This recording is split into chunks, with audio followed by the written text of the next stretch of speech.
This is the range of suggested tools you'll need to install the bamboo floor.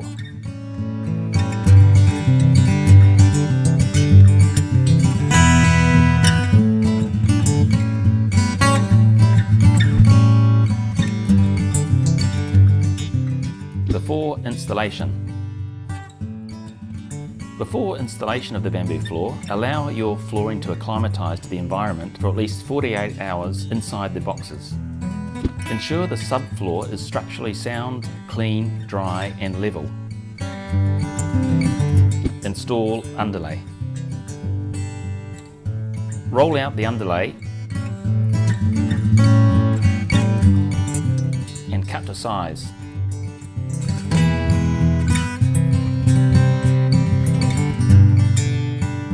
Allowing for a 20mm overlap at the ends to wrap exposed edges of flooring. This sits underneath the skirting boards.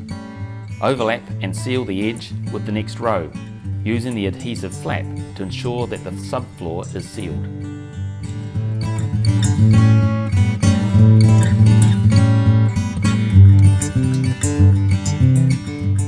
Install first row.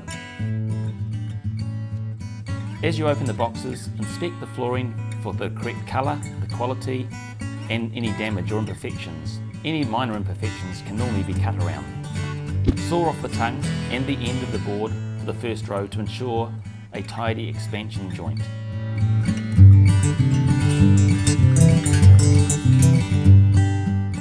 Place the first board in the left corner with the groove end facing the room.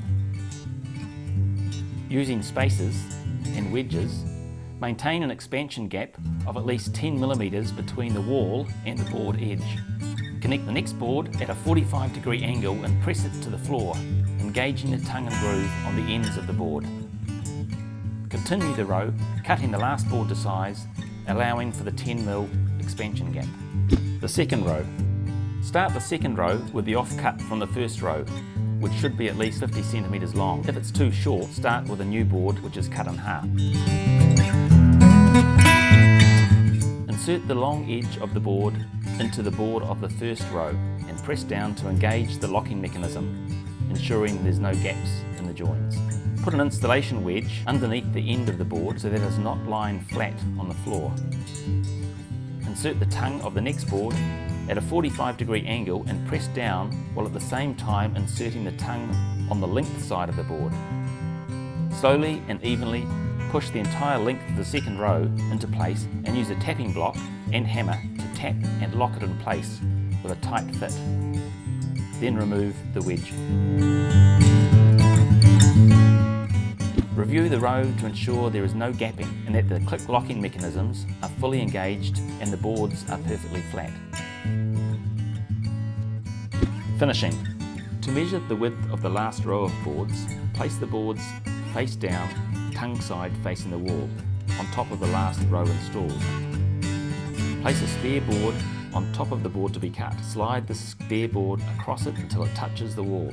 Run a pencil line down the edge of the spare board, marking the board to be cut. Remember to allow extra space for the expansion gap. Cut the board along the pencil line. Tap the last board into place using a hammer and a hook tool if needed. Remove all spacing blocks and fix the skirting boards over the underlay sticking up from the floor. After installing the floor, you can immediately walk on it to complete the installation.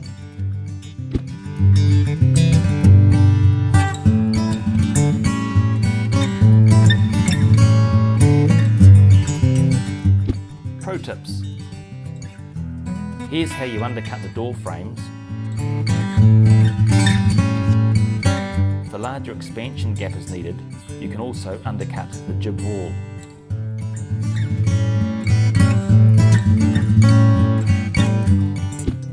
This is how you can measure and cut boards to get around tricky corners in other areas.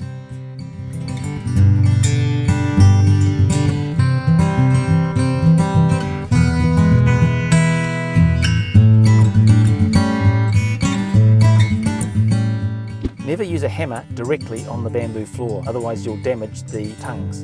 Instead, use a tapping block and a hammer flush with the edge of the board to tap them into place. Where the bamboo flooring transitions to another floor type like carpet or tile or meets an outside door or window, it's recommended to use a U-channel, trim or other aluminium transition bar. To ensure you have enough expansion and contraction space when placing your bamboo flooring into an expansion bar, it's a good idea to attach some tape about 6 mm away from the edge. Then you'll see how far you can slide it in or out from the edge of the floor. Use felt pads to help prevent heavy furniture from scratching the bamboo floor. Here we're using sticker felt pads which can easily be attached to chair and sofa legs. It is recommended to clean the floor with a static or microfiber mop, which makes cleaning quick and easy.